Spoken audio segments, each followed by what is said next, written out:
Food safety. The thing that separates man from beast. Or, to put a finer point on it, the thing that separates man from E. coli and all its freakazoid friends. Yep, foodborne illnesses are everywhere, and while you're free to palm raw chicken for your friends in your own home, restaurants and other food vendors can't. Instead, they're beholden to an army of clipboard-wielding health inspectors and rubrics that cover any health hazard imaginable with near clinical precision.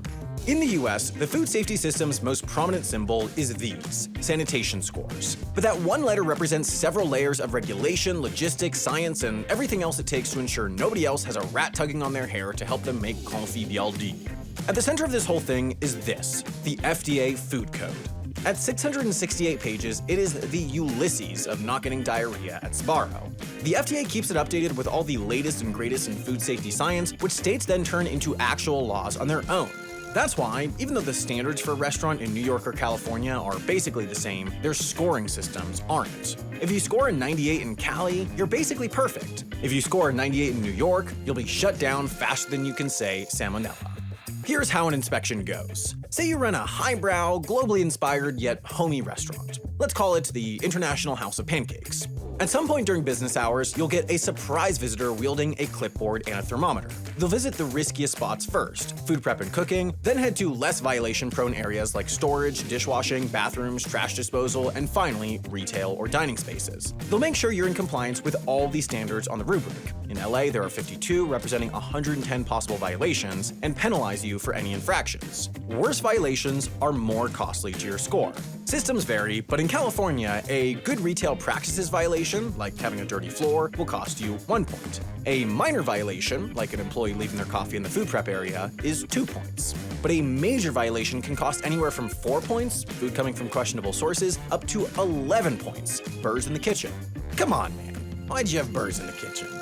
If you pass, you'll post your score in the window. If you fail, they'll shut you down until you can get your act together. Either way, the report often ends up in some public database so bored YouTubers can check how hot every single thing probed at the Valencia, California Cheesecake Factory was. If you're a convenience store that only sells prepackaged food, you're considered low risk and can expect a visit every 12 to 18 months. At the other end of the spectrum, if you're a restaurant that cooks and serves on site, you're considered high risk and will get inspected at least 2 or 3 times a year, assuming a fully staffed health department. Los Angeles County is currently short-staffed, so they're not going as often. Luckily, my writer Amy knows the food code now, and I'm feeling generous with her time, so I sent her to her own kitchen with the LA checklist to see if she'd cut it as an LA County inspector.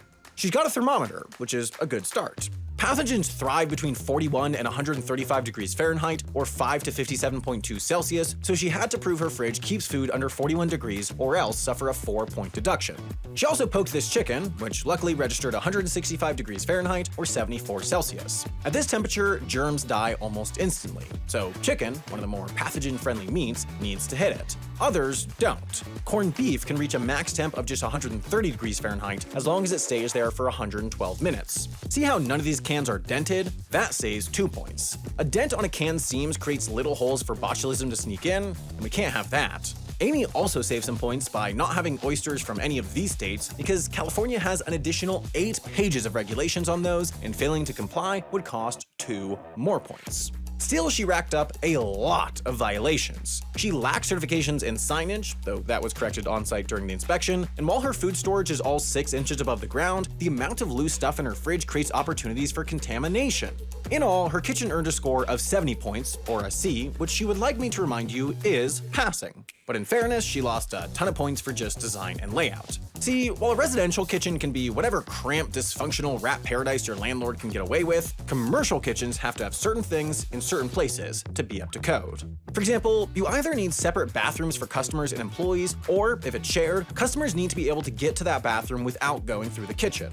You also need at least 2 sinks, one for employee hand washing and one for dishes with 3 compartments, hot water, rinsing, and sanitizer, and a faucet that reaches all 3. Both of those sinks need hot and cold water with good pressure. The kitchen needs good ventilation, and the air ducts and exhaust pipes need to be cleaned so as to prevent fires. They also need working lights that are either shatterproof or have light shields and end caps to prevent you from accidentally serving shard soup. Doors need to be self-closing to keep critters out, employee belongings, cleaning supplies, and trash/recycling need storage spots away from food prep, and the bathroom has got to be fully stocked on toilet paper, lest, someone panic and use the tortillas.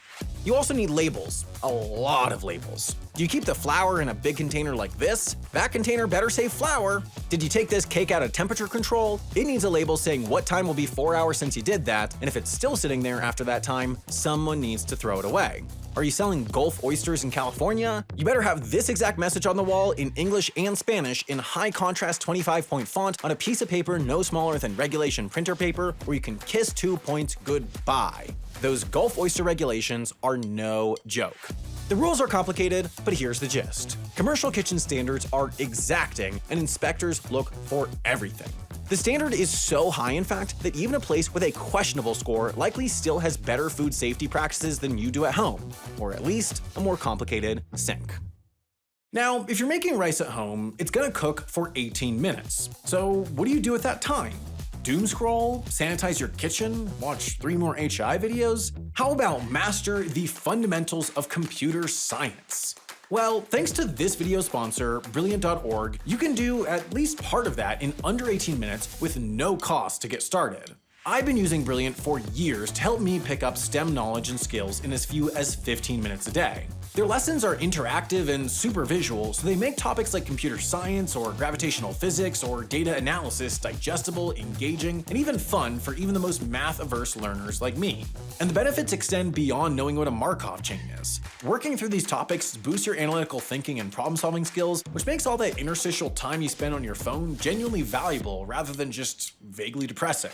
So if you want to learn new skills, think better, and hate your phone less, try everything Brilliant has to offer free for a full 30 days by visiting brilliant.org/HAI or clicking the link in the description.